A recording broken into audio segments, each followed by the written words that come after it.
ਸਤਿ ਸ੍ਰੀ ਅਕਾਲ। ਅੰਮ੍ਰਿਤ ਪ੍ਰਸਾਰ ਦੇ ਦਰਸ਼ਕਾਂ ਦਾ ਬਹੁਤ-ਬਹੁਤ ਸਵਾਗਤ ਹੈ।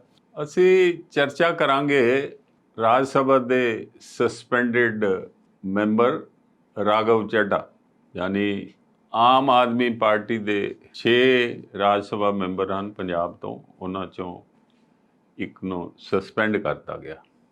ਅਸੀਂ ਕੱਲ ਵੀਰਵਾਰ ਯਾਨੀ 10 ਅਗਸਤ ਨੂੰ ਵੀਡੀਓ ਪਾਈ ਸੀ ਕਿ ਰਾਘਵ ਚੱਡਾ ਦੀਆਂ ਮੁਸ਼ਕਲਾਂ ਵੱਧ ਗਈਆਂ ਅਤੇ ਉਦੋਂ ਅਸੀਂ ਰੀਜ਼ਨ ਦਿੱਤਾ ਸੀ ਕਿ ਉਹ ਦਿੱਲੀ ਸਰਵਿਸਿਜ਼ ਐਕਟ 'ਤੇ ਜਦੋਂ ਬਹਿਸ ਹੋ ਰਹੀ ਸੀ ਤਾਂ ਉਹਨਾਂ ਨੇ ਇੱਕ 5 ਰਾਜ ਸਭਾ ਮੈਂਬਰਾਂ ਵੱਲੋਂ ਚਿੱਠੀ ਪੇਸ਼ ਕੀਤੀ, ਜਿਸ ਵਿੱਚ ਉਹਨਾਂ ਨੇ ਮੰਗ ਕੀਤੀ ਕਿ ਇਸ ਨੂੰ ਪਾਰਲੀਮੈਂਟ ਦੀ ਕਮੇਟੀ ਕੋਲ ਪਹਿਲੇ ਡਿਸਕਸ ਕੀਤਾ ਜਾਏ। ਪਰ ਉਹ ਉਹਨਾਂ ਦੇ ਪੁੱਠਾ ਪੈ ਗਿਆ। ਉਹ ਪੁੱਠਾ ਤਾਂ ਪੈ ਗਿਆ ਕਿ ਉਸ ਚਿੱਠੀ ਵਿੱਚੋਂ 2 ਮੈਂਬਰਾਂ ਨੇ ਇਹ ਕਿਹਾ ਕਿ ਨਾ ਇਹ ਸਾਨੂੰ ਮਿਲਿਆ ਰਾਘਵ ਚੱਡਾ ਅਤੇ ਨਾ ਹੀ ਅਸੀਂ ਇਸ 'ਤੇ ਕੋਈ ਦਸਤਖਤ ਕੀਤੇ ਹਨ। ਔਰ ਅੱਜ ਰਾਘਵ ਚੱਡਾ ਦੀ ਸਸਪੈਂਸ਼ਨ ਕਰ ਦਿੱਤੀ ਇਸੇ ਮੁੱਦੇ 'ਤੇ ਕਿ ਉਹਨਾਂ ਨੇ 2 ਮੈਂਬਰਾਂ ਦੇ ਜਿਹੜੇ ਨਾਂ ਪਾਏ ਹਨ ਜਾਂ ਸਿਗਨੇਚਰ ਕੀਤੇ ਹਨ, ਉਹਨਾਂ ਦੀ ਮਰਜ਼ੀ ਤੋਂ ਬਿਨਾਂ ਕੀਤੇ ਹਨ। ਔਰ ਜਦੋਂ ਕੱਲ ਇਸ ਮੁੱਦੇ 'ਤੇ ਅਨਾਉਂਸਮੈਂਟ ਹੋਈ ਕਿ ਇਹਨਾਂ 'ਤੇ ਐਕਸ਼ਨ ਲਿਆ ਜਾਏ, ਉਸ ਸਮੇਂ ਦੇਸ਼ ਦੇ ਗ੍ਰਹਿ ਮੰਤਰੀ ਬੋਲ ਰਹੇ ਸੀ। ਉਹਨਾਂ ਨੇ ਸਿਫਾਰਿਸ਼ ਕੀਤੀ ਸੀ ਕਿ ਵੀ ਰਾਘਵ ਚੱਡੇ 'ਤੇ ਕਾਨੂੰਨੀ ਕਾਰਵਾਈ ਕੀਤੀ ਜਾਏ ਸਪੀਕਰ ਵੱਲੋਂ। ਸੋ ਉਸੇ ਸਮੇਂ ਉਹ ਦੋਨੋਂ ਮੈਂਬਰ ਖੜੇ ਹੋ ਕੇ ਹਾਊਸ 'ਚ ਬੋਲੇ ਅਤੇ ਉਹਨਾਂ ਨੇ ਕਿਹਾ ਕਿ ਨਾ ਸਾਡੀ ਇਹਦੇ ਨਾਲ ਗੱਲ ਹੋਈ ਹੈ, ਨਾ ਹੀ ਅਸੀਂ ਇਹਦੇ ਕਾਗਜ਼ਾਂ 'ਤੇ ਦਸਤਖਤ ਕੀਤੇ ਹਨ। ਇਹ ਬੜਾ ਸੀਰੀਅਸ ਐਲੀਗੇਸ਼ਨ ਹੈ। ਪਰ ਅੱਜ ਰਾਘਵ ਚੱਡਾ ਨੇ ਸਸਪੈਂਸ਼ਨ ਤੋਂ ਬਾਅਦ ਆਪਣੀ ਇੱਕ 3.5 ਮਿੰਟ ਦੀ ਵੀਡੀਓ ਬਣਾ ਕੇ ਉਹਦੇ ਵਿੱਚ ਆਪਣਾ ਪੱਖ ਰੱਖਿਆ ਕਿ ਮੈਨੂੰ ਕਿਉਂ ਕੱਢਿਆ ਗਿਆ। ਔਰ ਉਸ ਵਿੱਚ ਉਹਨਾਂ ਨੇ ਕਿਹਾ ਕਿ ਮੈਨੂੰ ਇਸ ਲਈ ਕੱਢਿਆ ਗਿਆ ਕਿਉਂਕਿ ਮੈਂ ਬੀਜੇਪੀ ਦੇ ਵੱਡੇ ਲੀਡਰਾਂ ਨੂੰ ਸਵਾਲ ਪੁੱਛਦਾ ਔਰ ਉਹ ਮੇਰੇ ਸਵਾਲਾਂ ਦਾ ਜਵਾਬ ਨਹੀਂ ਦੇ ਸਕਦੇ। ਔਰ ਜੋ ਮੈਂ ਮੰਗ ਕੀਤੀ ਹੈ ਕਿ ਜਿਹੜੀ ਅੱਜ ਦੀ ਭਾਰਤੀ ਜਨਤਾ ਪਾਰਟੀ ਹੈ, ਉਹ ਅਦਾਨੀਵਾਦੀ ਤੇ ਵਾਜਪਾਈਵਾਦੀ ਯਾਨੀ ਕਿ ਪ੍ਰਾਈਮ ਮਿਨਿਸਟਰ ਵਾਜਪਾਈ ਜੀ ਵਰਗੀ ਹੋਵੇ, ਜਾਂ ਫਿਰ ਰਹਿ ਚੁੱਕੇ ਡਿਪਟੀ ਪ੍ਰਾਈਮ ਮਿਨਿਸਟਰ ਅਦਵਾਨੀ ਜੀ ਯਾਨੀ ਅਦਵਾਨੀਵਾਦੀ ਹੋਵੇ। ਇਹ ਗੱਲ ਉਹਨਾਂ ਨੇ ਕੀਤੀ। ਇਸ ਤੋਂ ਬਾਅਦ ਉਹਨਾਂ ਨੇ ਕਿਹਾ ਕਿ ਮੈਨੂੰ 2 ਪ੍ਰਿਵਿਲੇਜ ਮੋਸ਼ਨ ਵੀ ਆ ਗਏ ਹਨ ਅਤੇ ਮੈਂ ਉਹਨਾਂ ਦਾ ਜਵਾਬ ਬੜੀ ਚੰਗੀ ਤਰ੍ਹਾਂ ਦੇਵਾਂਗਾ। ਮੈਂ ਭੱਜਦਾ ਨਹੀਂ, ਮੈਂ ਬੜਾ ਬਹਾਦਰ ਹਾਂ ਅਤੇ ਮੈਂ ਭਗਤ ਸਿੰਘ ਦੀ ਧਰਤੀ, ਸ਼ਹੀਦ ਭਗਤ ਸਿੰਘ ਦੀ ਧਰਤੀ ਤੋਂ ਮੈਂ ਆਇਆ ਅਤੇ ਮੈਂ ਪੂਰੀ ਲੜਾਈ ਲੜਾਂਗਾ ਅਤੇ ਉਸ ਵਿੱਚ ਮੇਰੀ राघव चड्डा दी जीत होगी। नमस्कार, मैं सस्पेंडेड राज्यसभा सांसद राघव चड्डा। जी हां, मुझे राज्यसभा से आज सस्पेंड कर दिया गया है। मुझे क्यों निलंबित किया, मुझे क्यों सस्पेंड किया गया, मेरा क्या अपराध है? क्या मेरा यह अपराध है कि मैंने पार्लियामेंट में खड़े होकर दुनिया की सबसे बड़ी पार्टी बीजेपी के सबसे बड़े नेताओं से सवाल पूछे? क्या मेरा यह अपराध है कि मैंने दिल्ली सेवा बिल पर अपनी बात रखते हुए बीजेपी के सबसे बड़े नेताओं से न्याय की मांग करी, उन्हें उन्हीं का पुराना मैनिफेस्टो दिखाकर वादे पूरे करने को कहा, बीजेपी को आईना दिखाया और आज की बीजेपी को अडवाणीवादी और वाजपेयीवादी होने की बात कही? क्या इन्हें यह डर सताता है कि कैसे ये 34 साल का युवा संसद में खड़ा होकर हमें ललकारता है, हमसे सवाल पूछता है, हम पे सवाल दागता है? ये लोग बहुत शक्तिशाली लोग हैं। ये लोग किसी भी हद तक जा सकते हैं। इसी हफ्ते मुझे कमिटी ऑफ प्रिविलेजेस के 2 नोटिस आ चुके हैं। शायद ये भी एक अपने आप में रिकॉर्ड होगा। सदन के अंदर विपक्ष को बोलने नहीं दिया जाता, लीडर ऑफ ऑपोजिशन का माइक बंद कर दिया जाता है। इसी मॉनसून सत्र में 3 आम आदमी पार्टी के एमपीज को सस्पेंड किया गया है, संजय सिंह, सुशील कुमार रिंकू और मुझे। पहली बार शायद भारत के इतिहास में देखा गया होगा कि लोकसभा में विपक्ष की जो सबसे बड़ी पार्टी होती है, जो इस समय कांग्रेस पार्टी है, उसके सदन के नेता को सस्पेंड कर दिया। यानी कि ये लोग चाहते हैं कि कोई भी आवाज ना उठाए, कोई भी इनसे सवाल ना पूछे, हर शख्स को सस्पेंड कर दो।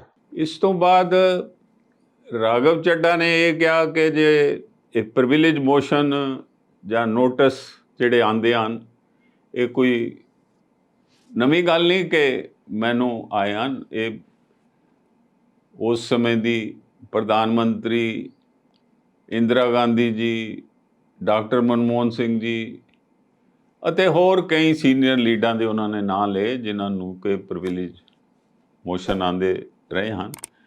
ਉਹਨਾਂ ਨੇ ਕਿਹਾ ਮੈਂ ਤਾਂ ਸਿਰਫ 34 ਸਾਲ ਦਾ ਹਾਂ ਅਤੇ ਮੈਨੂੰ ਵੀ 2 ਪ੍ਰਿਵਿਲੇਜ ਮੋਸ਼ਨ ਆਏ ਹਨ।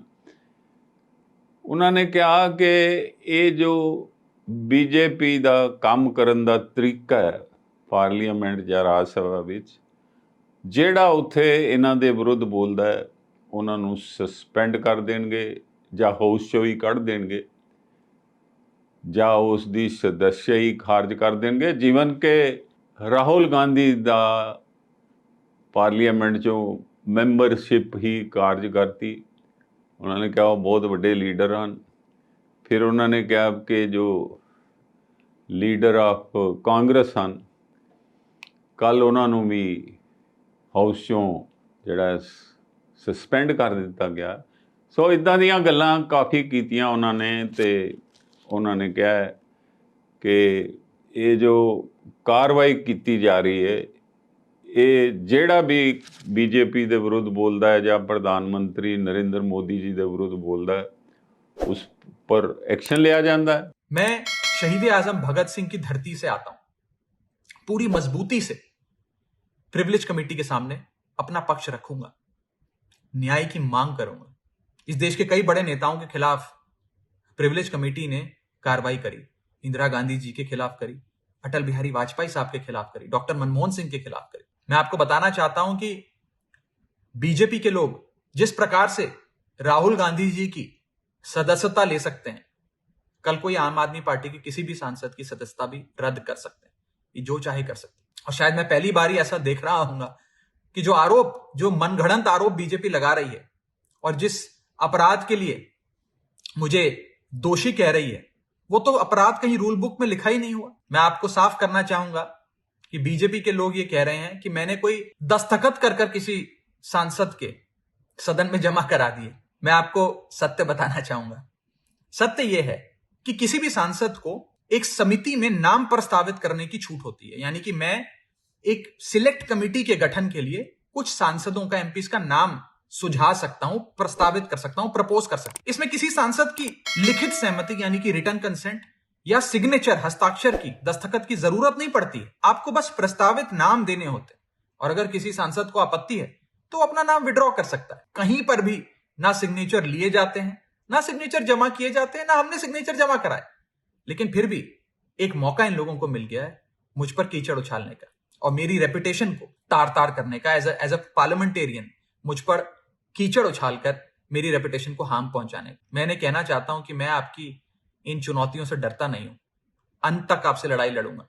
सरफरोशी की तमन्ना अब हमारे दिल में है, देखना है जोर कितना बाजुए कातिल में। जय हिंद।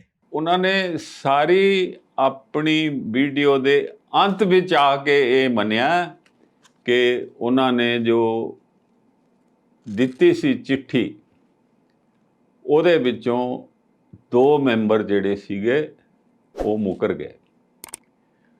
ਉਹਨਾਂ ਨੇ ਇਹ ਜਸਟੀਫਿਕੇਸ਼ਨ ਦਿੱਤੀ ਹੈ ਕਿ ਅਸੀਂ ਕਿਸੇ ਦਾ ਵੀ ਨਾਂ ਪਾ ਸਕਦੇ ਹਾਂ ਅਤੇ ਕੋਈ ਵੀ ਬੰਦਾ ਕਿਸੇ ਵੀ ਸਟੇਜ 'ਤੇ ਕੋਈ ਮੈਂਬਰ ਆਪਣਾ ਨਾਮ ਵਿਡਰਾ ਕਰ ਸਕਦਾ ਹੈ। ਇਹ ਜਿਹੜੀ ਉੱਥੋਂ ਦੀ ਵਰਕਿੰਗ ਬੁੱਕ ਹੈ ਰਾਜ ਸਭਾ ਦੀ, ਉਹਦੇ ਵਿੱਚ ਕਿਤੇ ਵੀ ਨਹੀਂ ਲਿਖਿਆ ਕਿ ਵੀ ਇਹ ਕੋਈ ਗੈਰ ਕਾਨੂੰਨੀ ਕਾਰਵਾਈ ਹੈ, ਹਰਕਤ ਹੈ। ਰਾਘਵ ਚੱਡਾ ਜੀ ਦਾ ਕਹਿਣਾ ਹੈ ਕਿ ਉਹਨੂੰ ਬਦਨਾਮ ਕਰਨ ਲਈ ਉਹਨਾਂ ਨੇ ਇਹ ਜੋ ਕਾਰਵਾਈ ਕੀਤੀ ਹੈ ਉਸ ਤੋਂ ਪਹਿਲੇ ਉਹਨਾਂ ਨੇ ਪ੍ਰਚਾਰ ਕੀਤਾ ਕਿ ਰਾਘਵ ਚੱਡਾ ਨੇ ਜਾਲੀ ਦਸਤਖਤ ਕੀਤੇ ਹਨ ਅਤੇ ਉਸ ਪ੍ਰਚਾਰ ਨੂੰ ਆਧਾਰ ਬਣਾ ਕੇ ਉਹਨਾਂ ਨੇ ਰਾਜ ਸਭਾ ਚੋਂ ਸਸਪੈਂਡ ਕਰਤਾ।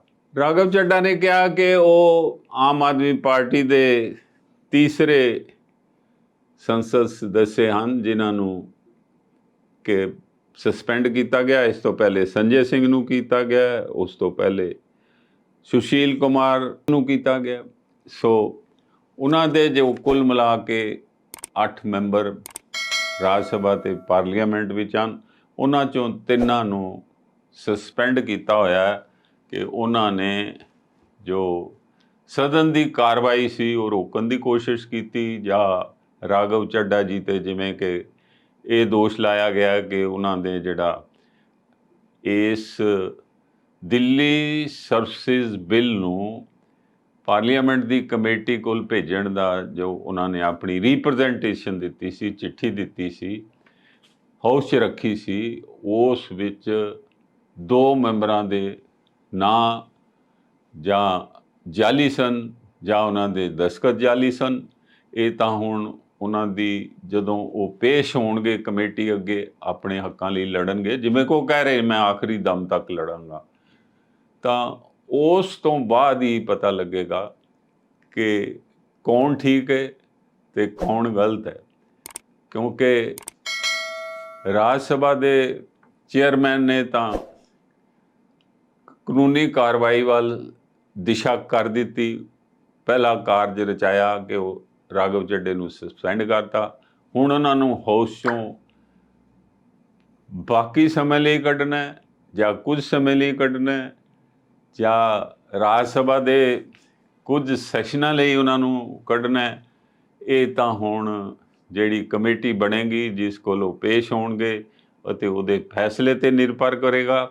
ਪਰ ਅਸੀਂ ਤੁਹਾਨੂੰ ਕੱਲ੍ਹ ਹੀ ਦੱਸਿਆ ਸੀ ਕਿ ਉਹਨਾਂ ਦੀਆਂ ਮੁਸੀਬਤਾਂ ਵੱਧ ਰਹੀਆਂ ਹਨ ਅਤੇ ਉਹਨਾਂ ਉੱਪਰ ਕਾਰਵਾਈ ਕਿਸੇ ਸਮੇਂ ਵੀ ਹੋ ਸਕਦੀ ਹੈ, ਤਾਂ ਉਹ ਕਾਰਵਾਈ ਅੱਜ ਉਹਨਾਂ 'ਤੇ ਹੋ ਗਈ ਹੈ।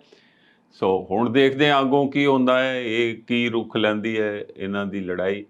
ਪਰ ਮੈਂ ਅੰਤ ਵਿੱਚ ਇੱਕ ਗੱਲ ਕਹਿਣਾ ਚਾਹੁੰਦਾ, ਰਾਘਵ ਚੱਡਾ ਜੀ ਨੇ ਵੀ ਕਿਹਾ ਵੀ ਮੇਰੀ ਉਮਰ 34 ਸਾਲ ਹੈ, ਮੈਂ ਛੋਟੀ ਜਿਹੀ ਉਮਰ 'ਚ ਇੱਥੇ ਪਹੁੰਚ ਗਿਆ, ਕਿ ਰਾਘਵ ਚੱਡਾ ਜੀ ਲੋੜ ਤੋਂ ਵੱਧ ਸਮਾਰਟ ਬਣ ਰਹੇ ਔਰ ਉਹਨਾਂ ਨੂੰ ਇੱਕ ਵਿਸ਼ੇਸ਼ ਥਾਂ ਦਿੱਤੀ ਹੋਈ ਹੈ ਆਮ ਆਦਮੀ ਪਾਰਟੀ ਨੇ ਕਿ ਉਹ ਰਾਜ ਸਭਾ ਵਿੱਚ ਉਹ ਆਪਣੀ ਗੱਲ ਉਹੀ ਜ਼ਿਆਦਾ ਕਰਦੇ ਨੇ, ਪਾਰਟੀ ਦੀਆਂ ਗੱਲਾਂ ਵੀ ਉਹੀ ਕਰਦੇ। ਹੋਰ ਬੁਲਾਰਿਆਂ ਨੂੰ ਇੰਨੀ ਖੁੱਲ੍ਹ ਨਹੀਂ ਜਿੰਨੀ ਕਿ ਰਾਘਵ ਚੱਡਾ ਨੂੰ ਹੈ। ਤਾਂ ਰਾਘਵ ਚੱਡਾ ਜੀ ਨੂੰ ਜੋ ਰਹਿਣ ਵਾਲੇ ਉਹ ਦਿੱਲੀ ਦੇ ਹਨ, ਪਰ ਉਹਨਾਂ ਨੂੰ ਰਾਜ ਸਭਾ ਵਿੱਚ ਪੰਜਾਬ ਤੋਂ ਭੇਜਿਆ ਗਿਆ। ਪੰਜਾਬ ਦੇ ਲੀਡਰਾਂ ਦੀ ਜਿਹੜੀ ਨਵੀਂ ਜਨਰੇਸ਼ਨ ਪੈਦਾ ਹੋ ਰਹੀ ਹੈ, ਆਪ ਆਦਮੀ ਪਾਰਟੀ 'ਚ ਵੀ ਨਵੀਂ ਜਨਰੇਸ਼ਨ ਦੇ ਲੀਡਰ ਹੋ ਗਏ ਨੇ, ਉਹਨਾਂ ਦਾ ਹੱਕ ਮਾਰ ਕੇ ਇੱਕ ਦਿੱਲੀ ਦੇ ਲੀਡਰ ਨੂੰ ਇਹ ਹੱਕ ਦਿੱਤਾ ਗਿਆ। ਚਲੋ ਅਸੀਂ ਇਸ ਚਰਚਾ ਨੂੰ ਇੱਥੇ ਸਮਾਪਤ ਕਰਦੇ ਹਾਂ। ਉਮੀਦ ਹੈ ਚਰਚਾ ਤੁਹਾਨੂੰ ਪਸੰਦ ਆਏਗੀ। ਤੁਸੀਂ ਇਸ ਨੂੰ ਆਪਣੇ ਸੰਬੰਧੀਆਂ ਨਾਲ, ਮਿੱਤਰਾਂ ਨਾਲ ਸਾਂਝਾ ਕਰੋ ਅਤੇ ਇਸ ਨੂੰ ਵੱਧ ਤੋਂ ਵੱਧ ਇਸ ਦਾ ਪ੍ਰਚਾਰ ਕਰੋ। ਮੇਰੀ ਇਹ ਗੁਜ਼ਾਰਿਸ਼ ਹੈ ਕਿ ਜੇਕਰ ਤੁਸੀਂ ਹਲੇ ਤੱਕ ਇਸ ਚੈਨਲ ਨੂੰ ਸਬਸਕ੍ਰਾਈਬ ਨਹੀਂ ਕੀਤਾ ਤਾਂ ਇਸ ਨੂੰ ਸਬਸਕ੍ਰਾਈਬ ਕਰੋ, ਕਿਉਂਕਿ ਤੁਹਾਨੂੰ ਜਿੱਦਾਂ ਕੱਲ੍ਹ ਅਸੀਂ ਐਕਸਕਲੂਸਿਵ ਵੀਡੀਓ ਕੀਤੀ ਸੀ ਕਿ ਵੀ ਉਸ ਉੱਪਰ ਕਾਰਵਾਈ ਹੋਣ ਵਾਲੀ ਹੈ ਅਤੇ ਅੱਜ ਉਹ ਕਾਰਵਾਈ ਹੋ ਗਈ ਹੈ। ਇੱਦਾਂ ਦੀਆਂ ਵੀਡੀਓ ਤੁਸੀਂ ਜੇ ਸਬਸਕ੍ਰਾਈਬ ਕਰੋਗੇ ਤਾਂ ਸਿੱਧੀਆਂ ਤੁਹਾਨੂੰ ਉਸੇ ਵਕਤ ਮਿਲਣਗੀਆਂ। ਚਰਚਾ ਨੂੰ ਸਮਾਪਤ ਕਰਦੇ ਹਾਂ। ਧੰਨਵਾਦ। ਸਤਿ ਸ੍ਰੀ ਅਕਾਲ।